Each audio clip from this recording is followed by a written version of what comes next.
ازيكم عاملين ايه؟ انا ايزيس، اهلا بيكم. اول مره تشوفوني اهلا بيكم برضو. لو انتوا دايما بتشوفوني في الفيديو ده جمعت لكم احلى مكياج تقدروا تشتروه في العروض بتاعه البلاك فرايداي. الحاجات دي كلها هتلاقوها يا اما على نون يا اما على امازون، بس معظمها موجود على نون اكتر. يعني امازون ما بيعملش عروض حلوه قوي بصراحه في البلاك فرايداي قد ما نون بيعمل اسعار خزعبليه. فجمعت لكم احلى الحاجات ويلا بينا نبتدي. اول حاجه هبتدي لكم بيها هو الهايلايتر اللي اتشهر الفتره الاخيره ده بتاع لو جلام. بالمناسبه هو اللي انا حاطاه في الفيديو، وده بعد ثبات مثلا 7 ساعات. ايه رايكم؟ انا شايفه ان هو تحفه بصراحه. بشرتي هي اللي شكلها مش حلوه قوي، فالهايلايتر في العادي وانا مش من محبين الهايلايتر قوي، بيبرز لو انت عندك مسام واسعه بيبرزها، مش عارفه ايه الكلام ده كله. بس ده مش عيب في الهايلايتر ده عيب في اي هايلايتر في العموم. مش كده، ماليش في الهايلايتر خالص. بس خليني اقول لكم ان هو شكله طبيعي جدا، ثباته خرافي. الدرجه اللي معايا دي اللي هي البيربل تحفه تحفه تحفه. فلو انت نفس درجه بشرتي او افتح ويفضل تبقي افتح مني، هاتي الدرجه البيربل. في منه تقريبا على اخضر وعلى بينك وحاجات كده، بس هو عموما لطيف. وده كان سعره تقريبا 105. الحاجه اللي بعد كده وهي بتاعت اسنس اللي هي البرايتن اب دي، برايتن اب بنانا باودر اللي هي كومباكت كده. دي يعني خليني اقول ان هي للناس اللي مش هتعرف تشتري بنانا باودر غاليه. في حد بره؟ كأن في حد بره، ما علينا. اللي من الناس مش هتعرف تجيب بنانا باودر او مش عايزه تجيب حاجه على اصفر قوي، دي الدرجه بتاعتها كانها ابيض مصفر. دي بتعمل تفتيح كده وكانها مش بتبيك، لان هي برضو حاجه ديلي قوي، بس اللي هي بتنور قوي تحت العين. يعني انت لو مستخدمه كونسيلر انت حاسه ان هو غامق، استخدميها هتفتح كده تحت عينيكي، وتقدري تحطيها على كل اماكن اللي هي ايه، اللي هي زي مثلا هنا، هنا المناخير عشان تحددي كده الخد، مش عارفه ايه. لذيذه يعني. مش بروفيشنال ولكن هي حلوه للاستخدام اليومي لو انت مش بتحبي تحطي ميك اب كتير وعايزه بس حاجه تنور الوش مش اكتر. الحاجه اللي بعد كده من ميبلين اللي هي الميبلين فيت مي الماتن بورلس باودر. درجتي فيها 115 ودي درجتي بالظبط. تحفه، دي كلمه قليله عليها بجد. انا خلاص بجيب اجلها، شايفين قربت اوصل لاخرها يعني. تحفه، انتوا مش متخيلين هي حلوه ازاي. بتنعم البشره جدا. هي حرفيا لو عندك مسام استخدميها هتخلي شكل المسام ده كانه كده. هي بتدي تغطيه يعني ممكن نقول متوسطه او ضعيفه، تتبني المتوسطه.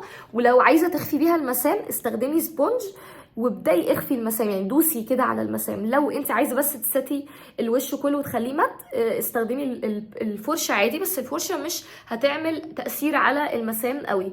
عموما هي لطيفه، من الحاجات اللي انا حبيتها جدا. الحاجه اللي بعد كده الويت ان وايلد ميت مات، وده البرايمر تحفه. ودي تاني علبه ليا، خطير. هو بصوا بعد ما بتحطوه، هو مش البيس بتاعه مش سيليكون، فبالتالي هو ملوش اي علاقه بالبورز. هو بس بيطفي اي لمعه. يعني بعد ما بتحطيه، خصوصا لو حطيتيه بعد كريم مرطب عندك بيلمع شويه، صن بلوك بيلمع شويه، هتلاقي ان هو طفى اللمعه خالص، بيخلي شكل المكياج احلى. وحتى لو انت مش بتحطي ميك اب اصلا بيخلي شكل البشره حلو جدا. وكان سعره رخيص، كان ب 150 جنيه، فده خطير ومن الحاجات اللي انا ارشحها لكم جدا. وانا نفسي جبتها مرتين في حياتي، وطبعا بيقعد معايا كتير. الحاجه اللي بعد كده وهو الفاينل انك بتاع ميبلين. بس قبل ما اجربه خليني اوريكم حاجه بما اني حطاها دلوقتي. الليب لاينر بتاع اسنس هو اللي انا حطاه دلوقتي. هو كليب لاينر ممتاز، ثباته حلو جدا. مهما كلتي مهما شربتي بيقعد، ولكن لو كلتي او شربتي حاجه يعني حطيتي على ناحيه بقك حاجه مزيته طبعا هيتشال، كانه زي اي ميك اب ريموفر اساسه زيتي، فاهمه؟ ده بيبقى شكله. والدرجه دي هي اللي انا حطاها. لو عجباكي اوكي، مش عجباكي هاتي انتي درجه تانية. هو درجتها غامقه كده شويه، مش بيأكسد، ولكن هو درجاته بتدي على لون اغمق. المهم ده بقى مع ده مع بعض كده، ده الميبلين فاينل انك درجته 20. في منه اللي انا كنت جايباه من امريكا ما كانش بيلزق خالص. ده اللي انا جايباه من مصر ده لا بيلزق بصراحه، ودي حاجه استغربتها، مش عارفه ايه الاختلاف في الفورمولا. المهم دي الدرجه، فده الدرجه مع الليب لاينر. لو مش عايزه الفاينل انك يلزق عشان هو فعلا حلو وثباته لذيذ، حطي قبله بس مرطب شفايف كويس، ورطبي شفايفك كويس قوي من بالليل والصبح وكل حاجه، وحطيه واستخدميه كمان في المناسبات، هيكون حلو قوي. الحاجه اللي بعد كده الجلوس ان جلو اللي هو من كاتشرز. ده ليب اويل، احلى ليب اويل ممكن اكون استخدمته في حياتي. بيدي ترطيب، بيخلي شكل الشفايف تحفه. بس خدوا بالكم ان اللون بتاعه بيجمنتد جدا، بس خدوا بالكم ان اللون يعني هنا تحس ان هو مدي على احمر نبيتي، بس هو في الواقع هو بينك كانه بتنجاني. فانا عامله لكم سواتش للدرجه على انستجرام وتيك توك، يبقوا شوفوها. بس ده شكل الدرجه من جوه خطير بصراحة، حبيته جدا جدا جدا وثباته خطير. وده كان سعره في السيل ب 222 جنيه، فده حلو ويستاهل بصراحة. من احلى الليب اويلز اصلا اللي جربتها. بعد كده البرايه بتاعت اسنس، فيها ناحيه رفيعه وناحيه تخينه للاقلام بتاعت الارواج الخشب، ودي للايلاينرز وكده. الامواس بتاعتها نظيفه قوي، هي الماني، خطيره، بتبري حلو جدا، بتبري بسرعه، ما بتستهلكش كتير من الاقلام بتاعتك. ده لو اصلا القلم الكواليتي بتاعته كويسه، اوكي، فده خطير. ومن هنا نيجي للايلاينر البني بتاع روز باري، تحفه. البني ده خطير، هو اللي انا حاطه منه النهارده، وده كده بقاله فوق ال 12 ساعه. اتمسح شويه من هنا بس هو اوريدي لسه موجود. حبيته بصراحه. وهو البني بتاعه مش بني مات، هو بني اللي هو بصوا كانه في لمعه كده. بالمناسبه ده اللو جلام اللي على ايدي ده كمان. المهم البني بتاعه مش عارفه، مش هيبان هنا، بس هو مش بني مات، لا هو بني فيه لمعه، بس اللمعه خفيفه اللي هي كانها لمعه مطفيه، فهو حلو قوي. وده شكله، هو المفروض ان هو ووتر بروف ومش سمادج بروف ومش عارفه ايه. هو مش بيسمادج ومش يعني مش بيعمل اي حاجه لو جه عليه عرق بتاع، بس ما جربتش عليه ميه بصراحه. هو كويس لذيذ. بس زي ما قلت لك هو بعد 12 13 ساعه كده هيبدا يروح، فلا هو لطيف بصراحه. بعد كده الكونسيلر ده بتاع اسنس اللي هو اي لاف فلولس سكين، تحفه للاستخدام اليومي، خطير. وممكن ان هو يبقى يتبني، يبقى يعني تقدري تخلي تخطيطه ضعيفه وتقدري تعليها المتوسطه، فلطيف جدا. انا درجتي فيه لايت بيج، ودي درجتي بالظبط. لو انت نفس درجه بشرتي هاتيه، تحفه للاستخدام اليومي، تقدري تعتمدي عليه في مناسبه بس مش مناسبه واو يعني، هيمشي اموره.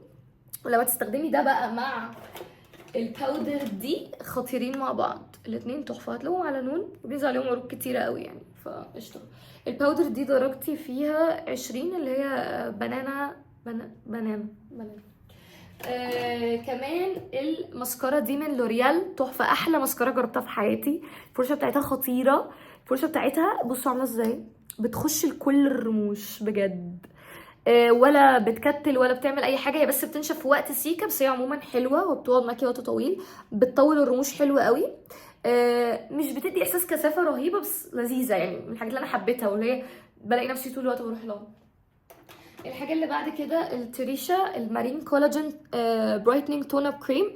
ده للناس اللي مش بتحط تعبت للناس اللي مش بتحط ولا فاونديشن ولا كونسيلر، بتحطيه بعد السان سكرين، بيخلي بشرتك تفتح كده، وبيديكي ايحاء ان انت كانك حاطه حاجه وانت مش حاطه حاجه. هو كريم بيفتح البشره درجه في ساعتها، تحفه. طبعا التفتيح ده مش بيقعد تاثيره لمدى طويل، ولكن بتحس ان كانك حاطه مكياج وانت مش حاطه حاجه.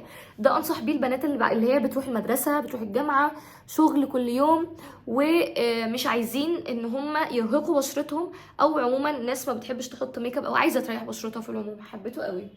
الحاجه اللي بعد كده الفاونديشن بتاع ميبلين فيت مي، خطير، دي كلمه قليله عليه. الدرجه بتاعتي لو انتوا زي ناتشورال ايفري 105، ودي مع دي اللي هي 115 الباودر، الاتنين مع بعض كومبو خطير. الاتنين بيدوا احساس كده للبشره انها متفلتره، تحفه. فدول حبيتهم جدا، برغم ان هم للاستخدام اليومي، بس كنت ساعات على فكره بستخدمهم في المناسبات. بس طبعا مش ببقى انا المين كاركتر يعني، بس انا بشخصيتي مش بحب احط مكياج اوفر، فاللي هو لو انت زي هيعملي زي، لو انت مش زي لا دول مش هيمشوا معاكي، لان هم هيبقوا تقال. وعلى فكره كل ده عليه عروض في نون دلوقتي. الحاجه اللي بعد كده ده هتلاقوها على نون، الشي جلام اللي هو البرايمر، بور نو مور برايمر. ده بيدي درجه زي تغطيه بيج كده، هي لايت جدا، ما بتخفيش اي حاجه، ولكن بتدي احساس ان البشره كانك حطيتي حاجه فلترتها، مش بمعنى الفلتره بس فيها بتحطوا حاجه مخليه شكل البشره احلى. هو كده بالنسبه للبورز مش بيخفيها 100%، ولكن بيبقى شكلها حلو، بيبقى فيه فرق، بشرتك هتبقى عاجباكي، هتبقي مرتاحه. فده حبيته جدا وتحفه للاستخدام اليومي. دي كده كانت كل الحاجات زي ما اتفقنا، كلها على نون وكلها على امازون. استخدموا الكود بتاعي هسيبه لكم على الستوري بتاعت انستجرام ازيس 10 وازيس 20. استخدموهم على نون في كل حاجه بقى. وبس كده، اشوفكم الفيديو اللي جاي.